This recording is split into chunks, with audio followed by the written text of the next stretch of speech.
Some of you OG subscribers know where I'm at. I'm in the man cave, aka the garage. I've done,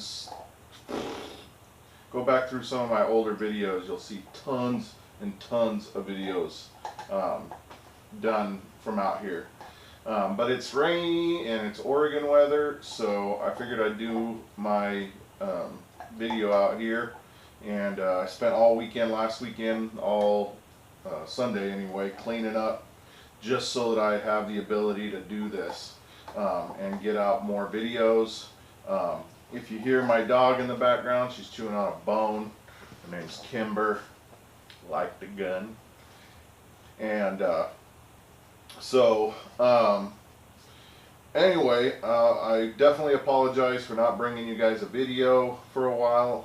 It has been several weeks since I last did a video upload, and like I said, just trying to get this cleaned up so that way I can have a more permanent place to shoot videos in a more you know, I can't just always do it in my truck because it's dark outside and whatever. This allows me to do it even when I'm not in my truck and get into more things. So one of the topics that I wanted to go over is the whole, you know, why didn't I go with a gas engine? Why did I, when I bought a new truck or a newer truck, which is only a year newer than my Dodge, why did I go with a diesel? Was the trade-off worth it? And I say absolutely. And here's why. One, I always wanted a diesel truck. I've wanted a diesel truck for years and years and years and years. And the other thing is with the Chevy no longer putting the 8100 in their 3/4 ton pickups, and finding those are really difficult, although my dad's best friend just sold one a few months ago. Super clean, 2001, had 74,000 miles on it. He'd had new heads, and I mean, he's one of those guys that nothing remains stock. And but he kept it super clean, and it only sold for 15,000 bucks, and the blue book on it was really only about 12 or 13, I believe, at best. But because he had a canopy and he had nice wheels and he'd done so much work to the engine, and the interior was immaculate, he kept seat covers on it, there were no rips, no tears. He bought it brand new in 2001. You know, 15,000 was a decent price. But even that pulling a trailer, it had the 5-speed Allison in it. Even that pulling the trailer really worked. I mean, he was pulling 4,500 RPMs, getting about 6 at time gas mileage in it, and it was horrible. So when I was looking at diesel trucks, I wanted the most bang for my buck. I wanted to get something that I knew I could have for the next 15 plus years, and not even bat an eye. You know, I'd be 55 by the time I would get rid of this truck. So that was my kind of target. I also wanted something with some real get down and go grunt. That 8100 was a great motor, but even it only had about 450, maybe 500 foot-pounds of torque. My truck, completely stock, puts out 660. His truck probably put out 400 horsepower. Mine, completely stock, probably did put out 350. I bet I'm a little bit above those numbers now. I bet you I'm closer to 700 foot-pounds of torque. Now that I've gotten the lift pump and the cold air intake and opened up the exhaust a bit. But you know, it could be less, it could be more. It's hard to guess for sure. And so, yeah, I paid 23, I think, for my truck, but it only had 167,000 miles. In a year, I have put roughly just over a year now. I've put maybe 12,000, maybe 15,000 miles on it. So yeah, those are all the things that I looked at. Gas engines like Chevy right now, the best you can get in their 3/4 ton Chevy pickup, even in their 1 ton dually for a gas engine, is the 6.0. Like seriously, 6.0. That 6.0, I mean, yeah, it's got 400 foot-pounds of torque or 450 foot-pounds of torque, but that thing is, you know, hitting 6,000 RPMs. There's no way that thing is gonna last 200,000 miles with regular towing. You know, the gas engine for the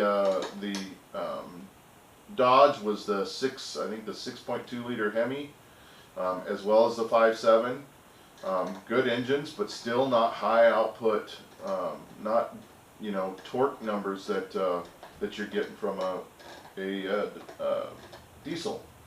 I don't even know what Ford has anymore. I don't know if they still have the Triton V10. I believe they got rid of that. So then they've got the Triton V8 and then the EcoBoost engines, and I'm pretty sure in their 3/4 ton and 1 ton pickups, I think they only offer, they might offer the Triton V8. Which would be, I believe, and you can put down in the comments if I'm wrong, I believe that's a 5.7 liter or something like that, 5.6, something like that, liter Triton V8.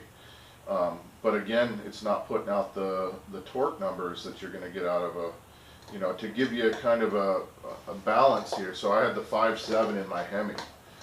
And when I was climbing the Santiam Pass, I was getting easily up to the 200-ish in engine coolant temp.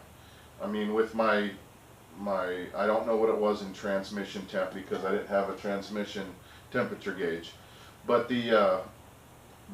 my Duramax didn't even budge.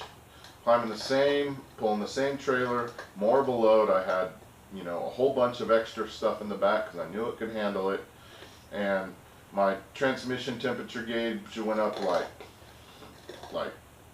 maybe 5 degrees pulling the pass, and my engine coolant temp didn't move at all. So so to say that gas engines can do everything a diesel engine can, I'm sorry, but it's not true.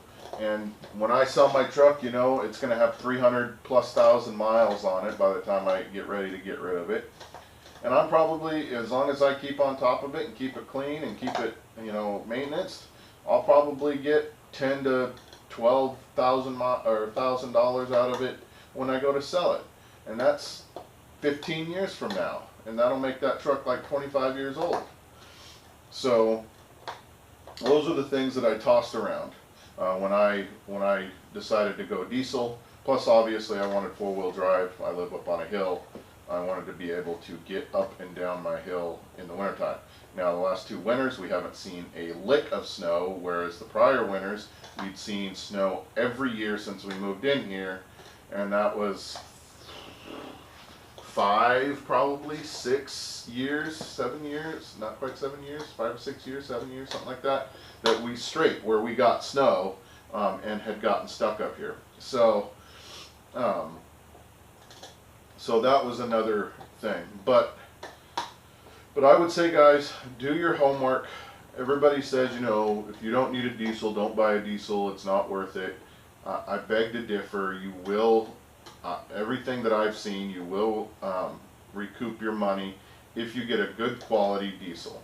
Now, you get a good quality Chevy or Dodge with the Allison, or you build the 68 RFE and you keep it in good shape, you will get your money back. Same with the GMC and the Chevys. You keep them up, you know, make sure you're not you know, overdoing your, going past your oil change intervals, making sure your transfer case and rear and front differentials are being changed, and making sure you're getting your all of your zert fittings greased on your chassis. Your truck will last you, and when you go to get rid of it, it'll pay you back a good portion of what you put into getting a diesel. So those were the big reasons why I decided to go that way. This truck just happened to be a truck that that was on the lot that would fit my criteria when I was looking. I wasn't necessarily looking for leather interior. I wasn't necessarily looking for you know, crank windows and carpeted floors. I loved my previous truck, but so it is nice having those things, but it wasn't a requirement.